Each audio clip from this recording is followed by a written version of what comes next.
L'articulation soutalienne est composée du talus, aussi appelé l'astragale, et du calcanéum. Lorsque l'on effectue une flexion plantaire, on va avoir le talus qui va partir en avant, et lorsque l'on effectue une flexion dorsale, le talus va avoir tendance à partir en arrière.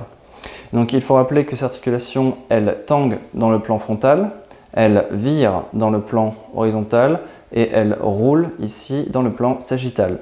C'est une articulation qui subit des contraintes importantes, donc les tests de provocation de la douleur devront être réalisés avec suffisamment d'intensité pour être révélateurs. Au niveau de la position du patient, il est allongé sur le ventre, les bras croisés. On pose une serviette sur sa fesse gauche si on manipule le pied gauche. Et ici, on vient former un triangle. La main gauche vient pincer l'os calcanéum et la main droite vient pincer l'os talus ou astragale. On peut venir croiser les mains ici derrière pour avoir plus de confort lors de la manipulation. Et le but, ça va être de décoopter cette articulation soutalienne.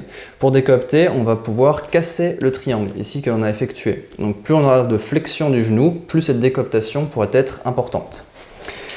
Donc je peux décoopter ici lorsque je fais une flexion plantaire et je peux aussi décoopter lorsque je fais une flexion dorsale.